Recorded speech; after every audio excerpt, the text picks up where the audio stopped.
Hey, what's going on, guys? It's Sam or xJawz, and today I'm bringing you guys another episode of my Creative Class Experimentation video series. If you have never seen one of these videos before from me, I'll explain it to you really briefly here. Basically, you can see I'm on a website in the background right here, not playing Call of Duty. I will be in a minute though, don't worry. Anyway, this website, it is a Creative Class generator, random generator. This is picacid.com/classgen, and there'll be a link to it in the description of this video. And basically what happens is when I hit roll right here, it is going to generate a random class and kill streaks for me, and then, oh my god, I try and get a good gameplay with them. And as you can see right here, I'm gonna have to try and get a good gameplay with the Dragunov with an infrared scope on it. And ooh, this does not look like it's going to be fun, but the point of this whole thing is I do get a bunch of really weird classes and then try and do well with them. So anyway, guys, without further ado, let's get into some gameplay here. Alright, so here we are, guys. This is the gameplay that I got with the Dragunov sniper rifle.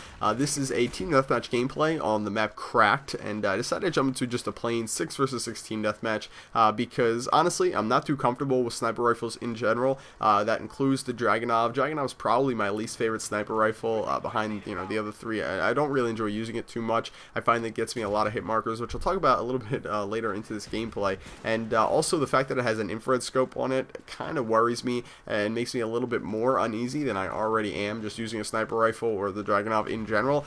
So I decided to just kind of slow things down, use it in a 6 versus 6 game mode and try and take things easy here. Overall, this gameplay went pretty well. I was able to sort of control the middle of the map for the majority of the time. A couple times I do pick up other weapons, mainly I think one time in this gameplay I pick up the SPAS 12 and I get like maybe 5 or 6 kills with that, and I know that's something that sometimes people get frustrated by. They're like, whoa, you're using another weapon, you said this was a Dragunov gameplay, and I kind of understand where these people are coming from. I just want to, let you guys know that, I'm not going to run into a building, I'm not going to play aggressively with a sniper rifle.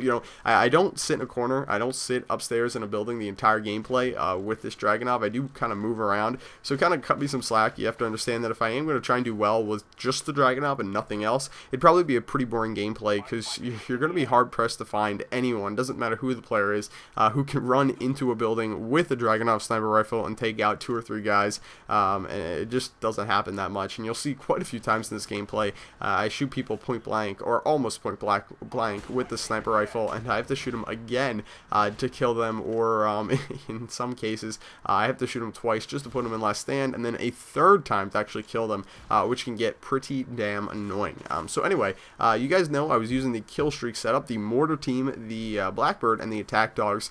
Blackbird and attack dogs I don't really need to touch on. You guys all know about those kill streaks. They're great kill streaks that I'd recommend for pretty much anyone who thinks they can get up there. That's something also to keep in mind. I'm a person who will constantly run things like the Blackbird, the attack dogs, the chopper gunner, and the gunships. But what you need to understand is that if that's not something that you really think you can get on a frequent basis, if you don't think you can get at least a 9 kill streak every other game, then it's probably not the right kill streak for you. I wouldn't recommend going for it, just because of the fact that then you're sort of wasting a kill streak spot. The ideal kill streaks you want are not kill streaks you're going to get every 10 or 15 games. I remember in Modern Warfare 2, a lot of my friends who weren't into YouTube and stuff like that, who weren't great players or anything like that, just people I'd met online, would often use the 7, 11, 25 nuke kill streak setup all the time, trying to get a nuke, and that's really not what you want to do. I know this is Black Ops, but just to kind of give you guys a point of reference,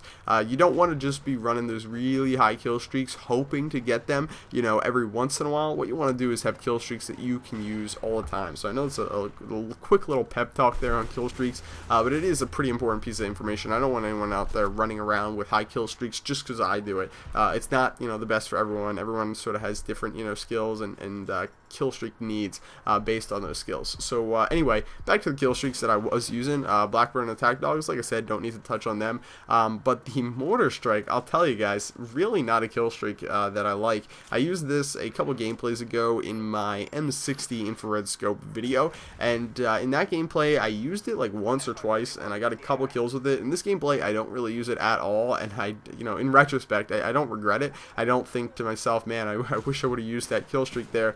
honestly, it just kind of slows you down, makes you worry about one more thing, and very, very rarely, works out really well for you. You're lucky to get 2 or 3 kills, in my personal opinion.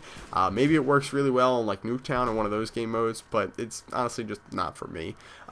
So with the Dragunov, like I said, you get a lot of hit markers with this thing, so you need to play defensive. And what I like to do on Crack to sort of stay around the middle of the map near the I guess you could call it the big like mound, turret mound in the center of the map where the B flag would go. The 2 buildings on both sides of that area are both really good to kind of relax in and stay in. And the reason why I say this is because you're going to run into a lot of spawn changes on this map. What happens is, people will start spawning on one side, everyone will run to that side, and this really applies to team deathmatch. It's different for demolition, domination, stuff like that. But for team deathmatch, you got to be careful of running to one side of the map, killing all the enemy team, and then the spawn switching on you, and then them coming up behind you. So by staying in the middle of the map, you can sort of control both sides, and as long as you kind of pay attention, if you see like all your teammates are on one side of the map and not getting kills, you might want to turn around and check behind you and stuff like that, and then you should be able to play the map pretty well. And that's just sort of a quick synopsis on how I like to play this map and how I do kind of well in it.